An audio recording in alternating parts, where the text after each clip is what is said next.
inkonzo nomdabu. Kahle kahle kuyasho ukuthi mina animazi umuntu. Anibazi ubuntu bakhe futhi kanisazi nesinto sakhe.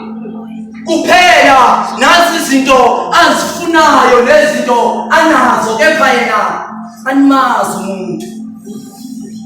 Kepha ngoba umuntu unamacala, unecala ngapha, icala ngala, necala ngale. Umuntu unamacala awenzayo abantu abangawaboni omunye azafakaze ngaye athi lo aboni ngoba engaboni ukuthi uyena omkhulu umoni. Mina animazi umuntu unamacala anokuvezela wona uma seniphikela isikhathi saba side. Nina animazi umuntu. Kepha okwangichitha omunye udadewethu wathi mina umuntu ngiyamazi, wathi umuntu umhluzi wembizi. Kahle kahle imbizi uqobo lwayo, inkinga umuntu wangiphethe isikhumba semvu. Umuntu unokuphendukela eswini njenganotshwala. Wathi mina angisiyo umuntu ophuzayo, inobana ngiyasola, inobana yamini yangigxilile ngoba uyena owayesengisabisa nangokungibulala. Inkinga owenzo engaqala ukubulala mina ngoba waqala ukubulala mina ngizokwane ebulala ikusasa lami, ngizokwane ngibonisa abantwana engikhipha esikoleni nami ngisenza umntwana. Wathi umuntu umanale phenduka la ngikhuluma ngendoda engase ngilalela iminyaka engaphezu kwelishumi, kepha ngangingakaze ngembulele ukuthi khona abanye abantu athandana nabo abangaphezu kweshumi. Mina animazi umuntu. Kepha owangichitha futhi omunye umfowethu wathi hayi yabo mina umuntu ngiyamazi.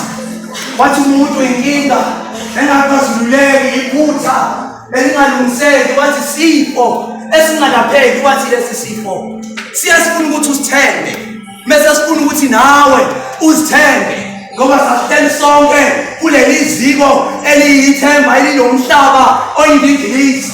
Njalo mase sinokuzakhela khona abangani bethu esibathandayo nesibathembayo, nabangani bethu bazakhela abangani babo ababathandayo nababathembayo. Uhambe njalo lobu bungani buze phinde kuyisiphi awukodwa ngezinkinga nezimfihlo esiyozixoxela abangani bethu esibathandayo nesibathembayo, nabo njalo bayozixoxela abangani babo nabangani babo benza okufanayo.